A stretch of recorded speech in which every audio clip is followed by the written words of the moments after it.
ಓಂ ಶ್ರೀ ಗುರು ಬಸವಲಿಂಗಾಯ ನಮಃ. ಸರ್ವರಿಗೂ ಶರಣು ಶರಣಾರ್ಥಿ.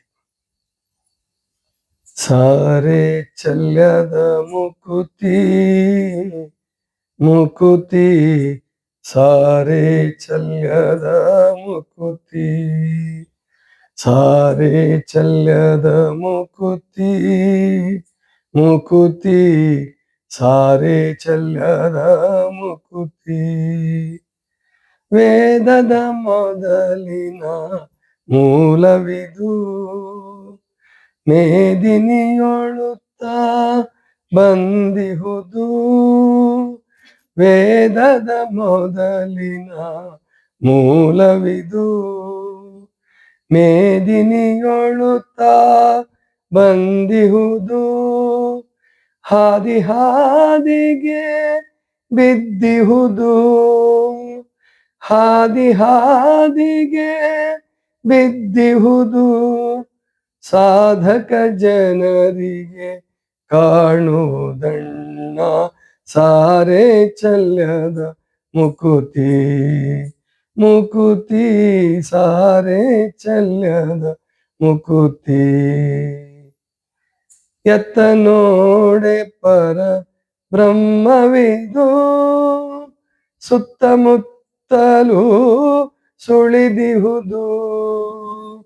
ಎತ್ತ ನೋಡೆ ಪರ ಬ್ರಹ್ಮವಿದು, ಸುತ್ತಮುತ್ತಲೂ ಸುಳಿದಿಹುದು. ಚಿತ್ತದೊಳು ಸದಾ ತುಂಬಿಹುದು, ಚಿತ್ತದೊಳು ಸದಾ ತುಂಬಿಹುದು. ಗುರುಪುತ್ರರಿಗಲ್ಲದೆ ಕಾಣಿಸದಣ್ಣ ಸಾರೆ ಚಲ್ಯದ ಮುಕುತಿ ಮುಕುತಿ, ಸಾರೆ ಚಲ್ಯದ ಮುಕುತಿ. ಹಿಂದೆ ನೋಡಲು ಬಂದಿಹುದು, ಮುಂದೆ ನೋಡಲು ನಿಂದಿಹುದು. ಹಿಂದೆ ನೋಡಲು ಬಂದಿಹುದು, ಮುಂದೆ ನೋಡಲು ನಿಂದಿಹುದು. ಸಂದು ಸಂದಿಗೆ ಜಡಿದಿಹುದು, ಸಂದು ಸಂದಿಗೆ ಜಡಿದಿಹುದು.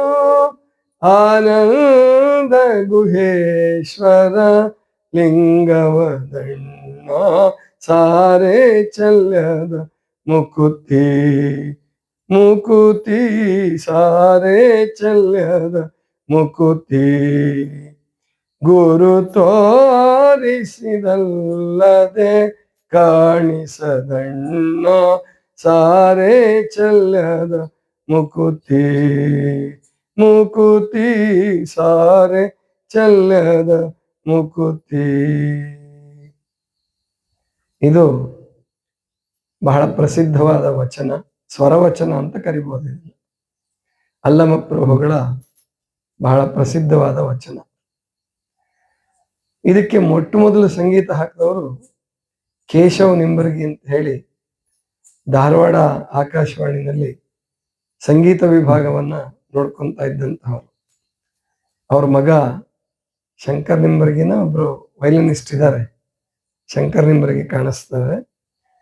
ಬಹಳ ಅದ್ಭುತ, ಬಹಳ ಹಾಡುಗಳಿಗೆ ಅವರು ಸಂಗೀತ ಸಂಯೋಜನೆ ಮಾಡಿದ್ದಾರೆ. ಸಾವಿರಾರು ಹಾಡುಗಳು, ಸಾವಿರಾರು ವಚನಗಳು, ದಾಸರ ಪದಗಳು ಎಲ್ಲವಕ್ಕೂ ಮಾಡಿದ್ದಾರೆ. ಆದರೆ ಇದು ಮುಂದೆ ನನಗೂ ಸ್ವಲ್ಪ ಎದೆಗುದಿ ಆಯ್ತು. ಇವತ್ತೇ ಹಾಡಿದ್ದೀವಿ, ತುಂಬಾ ದಿವಸ ಆಗಿತ್ತು ಹಾಡಿ.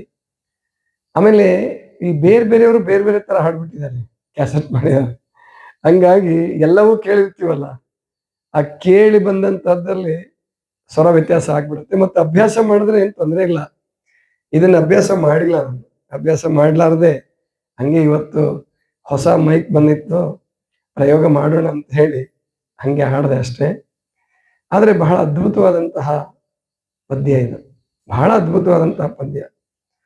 ಭಾರತದ ಇತಿಹಾಸದಲ್ಲಿ ಮತ್ತು ವಚನ ಸಾಹಿತ್ಯದಲ್ಲೂ ಕೂಡ ಅತ್ಯಂತ ಅಪರೂಪವಾದಂತಹ ಪದ್ಯ ಇದು. ಸಾರೆ, ಸಾರಿ ಅಂತ ಹೇಳ್ತಾರೆ. ಸಾರಿ ಅಲ್ಲ ಅದು, ಸಾರೆ. ಸಾರಿ ಅಂದ್ರೆ ಘೋಷಿಸಿ ಕೂಗಿ ಅಂತ ಹೇಳುತ್ತೆ. ಸಾರೆ ಸಾರೋದು ಅಂತ ಹೇಳ್ತಾರಲ್ಲ, ಅದಲ್ಲ. ಸಾರಿ ಅಲ್ಲ ಅದು, ಸಾರೆ. ಸಾರೆ ಅಂದ್ರೆ ಹತ್ತಿರದಲ್ಲಿ ಅಂತ. ಬಳಿಸಾರಿ, ಬಳಿಸಾರಿ ಅಂತಾನು ಬಳಸ್ತಾರೆ ಹತ್ರ ಅನ್ನೋದಕ್ಕೆ. ಇಲ್ಲಿ ಸಾರೆ ಚೆಲ್ಯದ ಮುಕುತಿ ಅಂದ್ರೆ ಎಲ್ಲ ಕಡೆ ಬಿದ್ದಿದೆ, ಎಲ್ಲ ಕಡೆ ಚೆಲ್ಲಿದೆ. ಪರಮಾತ್ಮ ಇಲ್ಲಿ ಮುಕುತಿ ಅಂತ ಬಳಸಿದ್ರು ಪ್ರಭುದೇವರು, ಪರಮಾತ್ಮನ ಸ್ವರೂಪವನ್ನು ಹೇಳ್ತಾ ಇದ್ದಾರೆ. ಯಾಕಂದ್ರೆ ಪ್ರಭುದೇವ್ರು ಬರೋಕ್ ಮುಂಚೆ, ಬಸವಣ್ಣವ್ರು ಬರೋಕ್ ಮುಂಚೆ ಸಾಂಪ್ರದಾಯಿಕವಾಗಿ ಮೋಕ್ಷ ಈ 4 ಪದವಿಗಳ ಮುಖಾಂತರ ಹೇಳ್ತಾ ಇದ್ರು. ಚತುರ್ವಿಧ ಪದವಿಗಳು ಅಂತ ಹೇಳಿ, ಸಾಲೋಕ್ಯ, ಸಾಮೀಪ್ಯ, ಸಾರೂಪ್ಯ, ಸಾಯುಜ್ಯ ಅಂತ ಹೇಳಿ ಆ ರೀತಿ ಹೇಳ್ತಾ ಇದ್ರು. ಅದು ಇರ್ಬೋದು, ಅದೇನಿಲ್ಲ ಅಂತ ಹೇಳಿಕ್ಕಾಗಲ್ಲ. ಅಂದ್ರೆ ಒಬ್ಬ ಅನೇಕ ಜನ್ಮಗಳಲ್ಲಿ ಮೋಕ್ಷವನ್ನು ಸಾಧಿಸ್ಬೇಕಾಗುತ್ತೆ, ಒಂದೇ ಒಂದು ಜನ್ಮದಲ್ಲಿ ಸಿಗುವಂಥದ್ದಲ್ಲ ಅಂತ ಹೇಳೋದಕ್ಕೆ ಚತುರ್ವಿಧ ಪದವಿಗಳನ್ನು ಹೇಳಿದ್ದಾರೆ. 12ನೇ ಶತಮಾನದ ಶರಣರು ಈ ಚತುರ್ವಿಧ ಪದವಿಗಳನ್ನು ಮೀರಿ ನಿಂತಂತಹವರು. ಅಂದ್ರೆ ಒಂದೇ ಜನ್ಮದಲ್ಲಿ 770 ಅಮರಗಣಗಳು ಅದೇ ಜನ್ಮದಲ್ಲಿ ಮುಕ್ತರಾದಂತಹವರು. ಆದರೂ ಕೂಡ ಪ್ರಭುದೇವರು, ಬಸವಣ್ಣವರು ತಮ್ಮ ಹಿಂದಿನ ಜನ್ಮಗಳನ್ನು ಕೂಡ ಹೇಳಿದ್ದಾರೆ. ಅಂದ್ರೆ ಒಬ್ಬ ಗಣ ಪದವಿಯನ್ನು ಪಡಿಬೇಕಾದ್ರೆ, ಶರಣ ಪದವಿಯನ್ನು ಪಡಿಬೇಕಾದ್ರೆ, ಲಿಂಗಾಂಗ ಸಾಮರಸ್ಯವನ್ನ ಸಾಧಿಸಬೇಕಾದ್ರೆ ಶರಣರಿಗೆ ಅದು ಕೊನೆ ಜನ್ಮ. ಅದನ್ನ ನಾವು ಸರಿಯಾಗಿ ತಿಳ್ಕೋಬೇಕು. ಹಾಗಂತ ದೀಕ್ಷೆ ತಗೊಂಡವ್ರು ಎಲ್ರಿಗೂ ಇದೇ ಕೊನೆ ಜನ್ಮ, ಇನ್ನೇನು ನುಡಿದಂತೆ ನಡೆ, ಇದೇ ಜನ್ಮ ಕಡೆ. ಹೌದು, ನುಡಿದಂತೆ ನಡಿಬೇಕಲ್ಲ, ನಡೆದಂತೆ ನುಡಿಬೇಕಲ್ಲ. ಆದ್ರಿಂದ ಜನ್ಮಾಂತರಗಳು ಇರೋದು ಸುಳ್ಳೇನಲ್ಲ, ತಪ್ಪು ಅಲ್ಲ. ಯಾಕಂದ್ರೆ ಸುಮ್ಮನೆ ಭ್ರಮೆಯಲ್ಲಿ ಬಿದ್ದು ನಾವು ಮೋಕ್ಷ ಸಾಧಿಸ್ಬಿಟ್ಟಿದೀವಿ ಅಂತ ಅಂದುಕೊಂಡು ಯಾವ್ಯಾವುದೋ ಜನ್ಮಕ್ಕೆ ಬರೋದಕ್ಕಿಂತ ಒಳ್ಳೆ ಜನ್ಮ ಬರಲಿ ಅಂತ ಬಯಸಿ ಆ ರೀತಿ ನಡ್ಕೊಂಡು, ಅದು ಯಾವ ಜನ್ಮ ಬರ್ತದೋ ಏನು ಗೊತ್ತಿಲ್ಲ. ಅದು ಪರಮಾತ್ಮ ಬಹಳ ಸೀಕ್ರೆಟ್ ಇಟ್ಟಿದ್ದಾನೆ. ಅದು ಈಗ ಅಂತಲ್ಲ, ಯಾವತ್ತಿಗೂ ಸೀಕ್ರೆಟ್ ಇದೆ. ಆದ್ರೂ ಜನ್ಮಗಳಿರ್ತಕ್ಕಂಥದ್ದನ್ನ ಶರಣರು ಒಪ್ಪಿದ್ದಾರೆ. ಎಲ್ಲ ಆಧ್ಯಾತ್ಮಿಕ ಸಾಧಕರು, ಸಂತರು, ಮಹಾಂತರು ಬೈಬಲಲ್ಲೂ ಕೂಡ ಓಲ್ಡ್ ಟೆಸ್ಟಮೆಂಟ್ ನಲ್ಲಿ ಪೂರ್ವಜನ್ಮದ ಬಗ್ಗೆ ಪ್ರಸ್ತಾಪ ಇದೆ ಅಂತ ಹೇಳ್ತಾರೆ. ಯೇಸು ಕ್ರಿಸ್ತ ಕೂಡ ಪೂರ್ವಜನ್ಮ ಪುನರ್ಜನ್ಮದ ಬಗ್ಗೆ ಮಾತಾಡಿದ್ದಾನೆ. ಯೇಸು ಕ್ರಿಸ್ತನ ಗುರು ಜಾನ್ ದಿ ಬ್ಯಾಪ್ಟಿಸ್ಟ್ ಮತ್ತು ಯೇಸು ಕ್ರಿಸ್ತ ಅವರು ಅನೇಕ ಜನ್ಮಗಳಲ್ಲಿ ಗುರು ಶಿಷ್ಯರಾಗಿದ್ದಂಥವರು.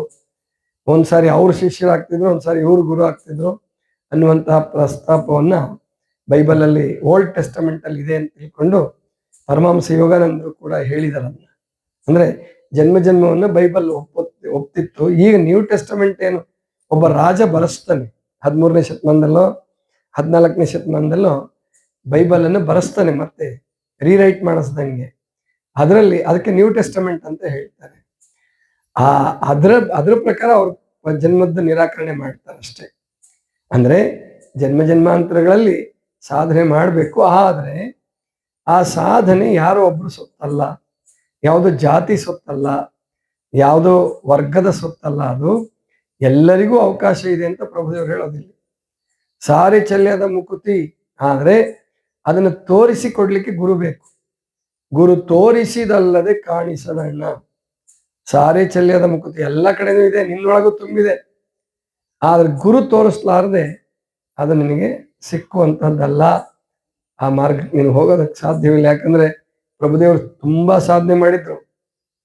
ತುಂಬಾ ಸಾಧನೆ ಅಂತಂದ್ರೆ ಪ್ರಾಯಶಃ ಒಂದು 25 ವರ್ಷನೋ 30 ವರ್ಷನೋ ಸಾಧನೆ ಮಾಡಿದಾರೋ, ಅಥವಾ 40 ವರ್ಷ 50 ವರ್ಷದ ಗಟ್ಲೆ ಹಿಮಾಲಯದಲ್ಲಿ, ಆ ಭಾಗದಲ್ಲಿ, ಉತ್ತರ ಭಾರತದಲ್ಲಿ, ಶ್ರೀಶೈಲದಲ್ಲಿ ಎಲ್ಲ ಕಡೆ ಇದ್ಕೊಂಡು, ಅನೇಕ ಗುರುಕುಲಗಳಲ್ಲಿ ಇದ್ಕೊಂಡು ಎಲ್ಲಾ ಸಾಧನಾ ಪಥಗಳನ್ನು ಮಾಡಿದ್ದಾರೆ.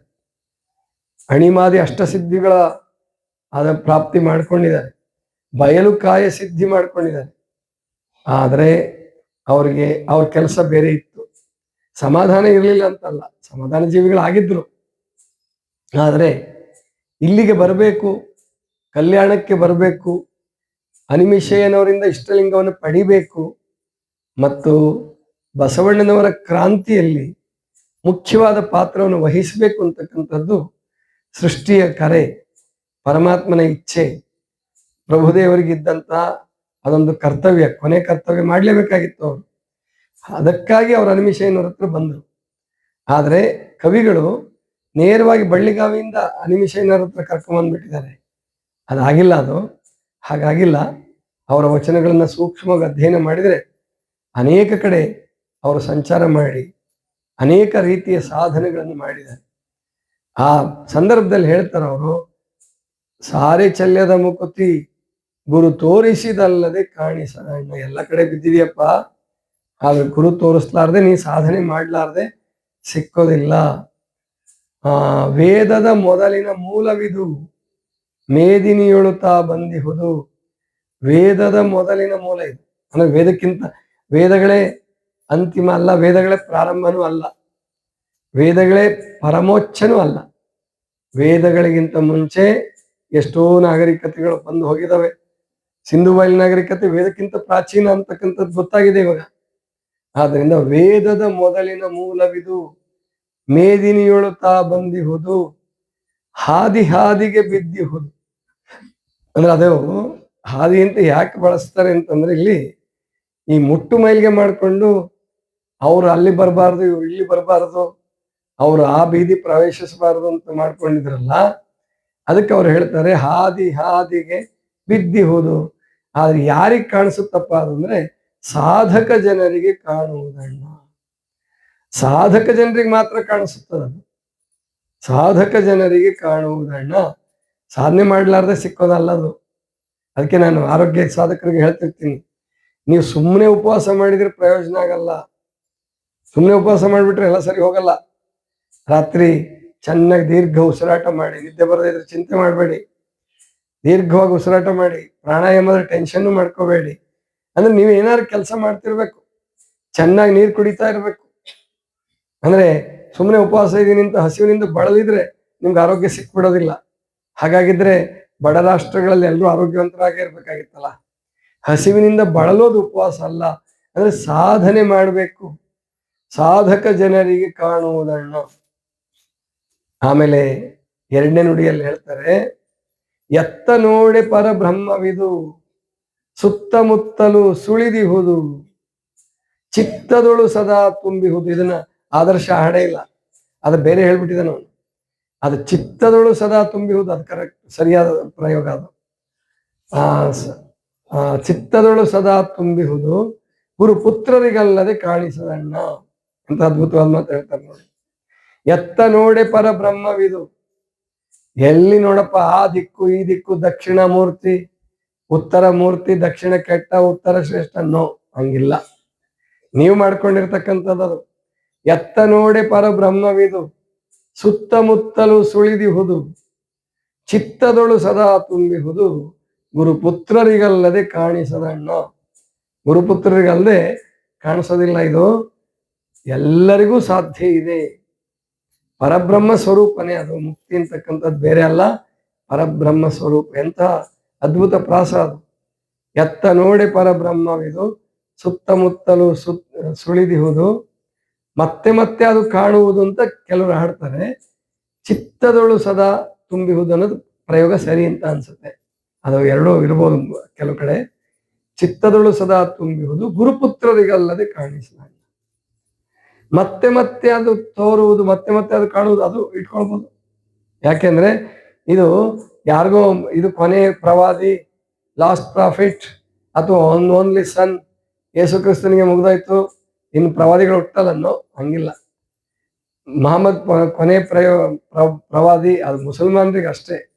ಆದ್ರೆ ಈ ಜಗತ್ತು ಅದು ಯಾವಾಗ ಎಂಥ ಜೀವಗಳನ್ನ ತಾಳತ್ತೋ, ಎಂಥ ಆತ್ಮಗಳನ್ನ ಕರ್ತರುತ್ತೋ, ಎಂಥ ಗುರುಗಳನ್ನ ಕರ್ಕೊಂಡು ಬರುತ್ತೋ ಈ ಸೃಷ್ಟಿನಲ್ಲಿ ಹೇಳಲಿಕ್ಕೆ ಬರಲ್ಲ. ಅದಕ್ಕೆ ಅದು ಸತ್ಯ ಗುರುಪುತ್ರರಿಗೆ ಮಾತ್ರ ಕಾಣಿಸುತ್ತೆ. ಕೊನೆಯದಾಗಿ ಹೇಳ್ತಾರವರು, ಏನು ಕೊನೆ ನೋಡಿ, ಯಾರಿಗೆ ನೆನಪಾಗ್ತಿದ್ಯಾ? ಚಿತ್ತದೊಳು ಸದಾ ತುಂಬಿಹುದು ಗುರುಪುತ್ರರಿಗಲ್ಲದೆ ಕಾಣಿಸದಣ್ಣ. ಮುಂದೆ ಹೇಳ್ತಾರೆ, ವೇದದ ಮೊದಲಿನ ಮೂಲವಿದು ಮುಗೀತದ ಮೊದಲನೇದು. ಮೂರನೇ ನುಡಿ ಹೇಳ್ತಿದ್ದಲ್ಲಿ ನನ್ನ ಪುಸ್ತಕ ಇಲ್ಲ.